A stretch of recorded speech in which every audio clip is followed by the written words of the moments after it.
அந்த உற்சவத்துல கண்ணனை எல்லாருக்கும் கொடுத்துடுவான்.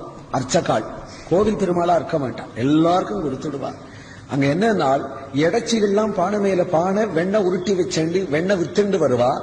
அப்ப யாரு வேணாலும் அந்த வெண்ணைய வாங்கி கண்ணன் மேல தானாவே அடிக்கலாம். கண்ணன் மேல அடிச்சுட்டே இருப்பா. அர்ச்சகாலாம் முகத்தை வழிச்சுட்டே இருப்பா, முகத்தை வழிச்சுட்டே இருப்பா. வெண்ணெய் எடுத்து எடுத்தும் ஆளாது. வெண்ணெய் இப்படியும் அடிச்சு அப்படியும் அடிச்சு, வெண்ணெய் இப்படியும் அடிச்சு அப்படியும் அடிச்சு, கோபாலா கோபாலான்னு பாடி கீழெல்லாம் வெண்ணையாக ஆகி அந்த லட்சக்கணக்கான ஜனங்கள் அதை முடிச்சுண்டு நடந்து நடந்து அங்கேருந்து 15 மைல்ல ஒரு ஊர் நெய்வாசல்னு, அந்த ஊர் வரையிலும் கால் தோஞ்ச நெய்யா இருக்குமா. பங்குனி மாசத்து வெயில் அந்த வெண்ணெய் உருகி நெய்யா இருக்கும்.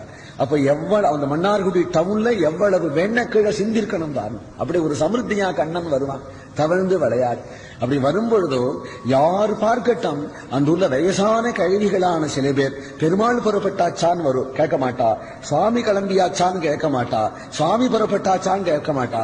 கோபாலன் எங்க நிற்கிறான், கோபாலன் எங்க போறான், கோபாலன் எந்த நின்று இருக்கான் என்று அந்த பாட்டிகள்லாம் கையை கோத்துண்டு கோபாலனுக்கு சரியா ஓடுவான். நான் அந்த பாட்டிகளை தான் பார்ப்பேன். ஏன்னா அவட்டையும் பிச்சை வாங்கணும் அந்த கிருஷ்ண தரிசனத்தை. கிருஷ்ணன் எப்படி தரிசனம் பண்றதுங்கிறத அவளை பார்த்தாதான் வரும். அதனால சொல்றாரு, அங்கனா தரிசனீய குமார லீலவு.